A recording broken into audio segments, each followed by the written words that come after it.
so many people. The other night, my wife and I were in Dallas, Texas, and we were having dinner with some friends. And this man, his name is John, showed up with the most beautiful Texas hat I've ever seen in my life. And it had feathers all around the band, most beautiful feathers. And I said, John, that's some hat. He said, only that hat, he said, would retail at $600. And he said, those feathers themselves are worth $200. Well, I said, I've quit wearing hats. Now, the importance of this hat business is, about 30 years ago, I don't want you to think everything happens to me happens 30 years ago.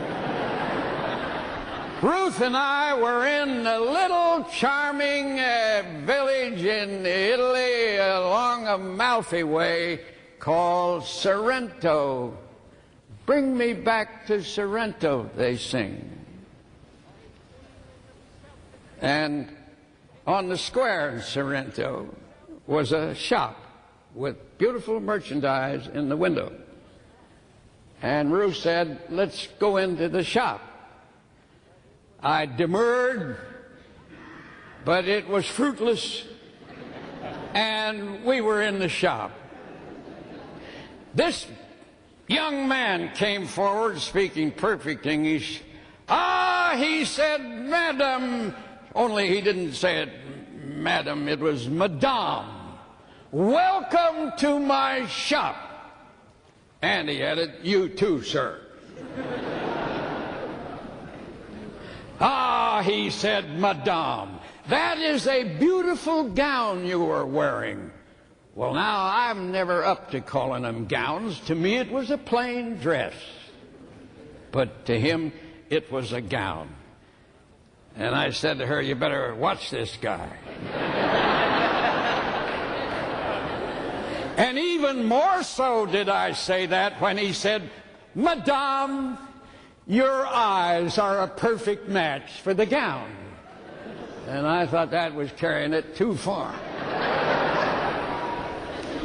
And he succeeded in selling her just about everything in the shop. We still have some of it in our house 30 years later.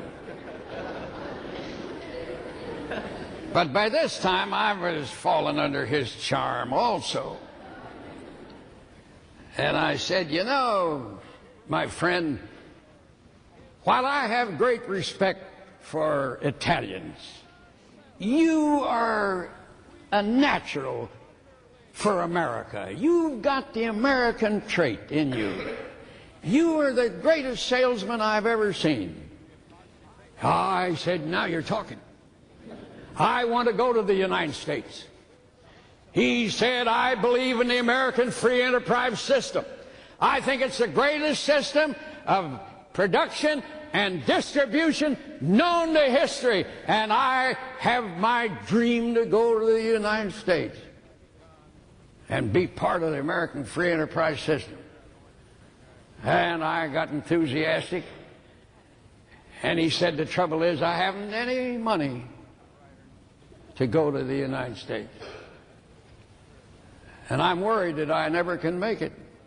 Why, I said, you're talking negatively. You visualize money.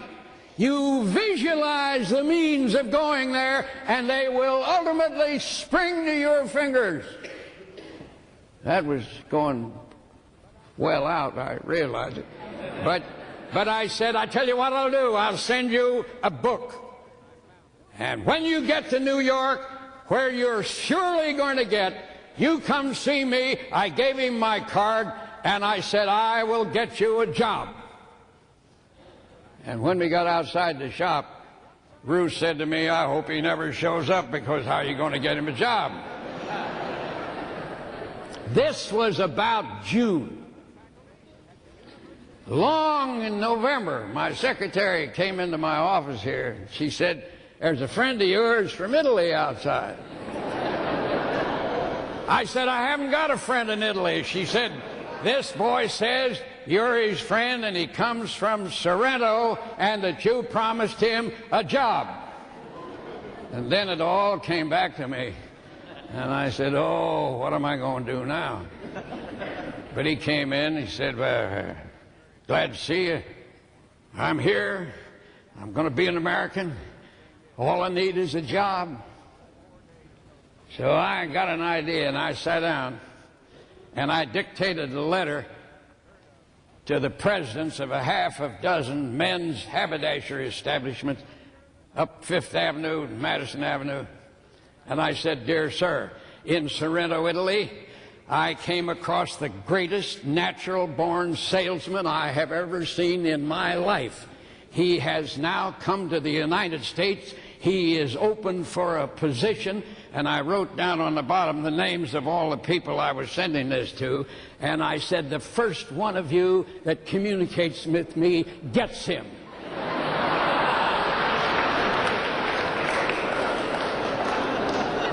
There was a store up by the Empire State Building in those days called Weber and Heilbronner. And he got a job. That company was the first one to ask for him. And they put him in the hat department. Now, he'd never worn a hat in Sorrento in all his life. But he went to the library. He read everything about hats. He knew more about hats than anybody else in the United States, I think. At any rate, he sold more hats than anybody had ever sold. And presently, he moved from Weber and Heilbronner, and he became president of the biggest hat company in the United States. And he's been my friend for 30 years. And when I saw him walk through the hotel lobby the other night after saying goodbye to him, that hat was jauntily on the side of his head, and I could see those beautiful feathers gleaming in the candlelight. He exercised what you call thought control. He put down his anxieties. He put down his negative attitudes. He came up out of poverty to greatness of character. And the second thing, for which I've taken too much time for the first one, the second thing is exercise God power. Now, you are believers. If you're believers, you can take authority in the name of Jesus. And you can say to those things that frighten you and cause you anxiety and worry, you can say to them, in the name of Jesus Christ, I command you. Like down in Chattanooga not long ago, there were 4 women in a dress shop, 3 clerks, and 1 customer. And in came a big, burly, brutal man with a gun in one hand and a knife in the other. And he frisked these 3 women. And he was angry because there was only $55 between them. And he said, lie down on the floor and don't let me hear a word out of you or I'll kill you. Then he heard the customer in the back room changing her dress. And he went in and he roughed her up and manhandled her and took her money. But she was quite a lady. All of a sudden she got fed up with it. She pulled herself up to her full height and blazing righteous indignation, she said to him, stop it! Stop it at once! Stop what you're doing to us! In the name of Jesus Christ, I command you to stop this wickedness. He was so astonished, he became speechless. And he turned and he ran from the shop. jumped into a car where his accomplice was at the wheel. They captured him later, and he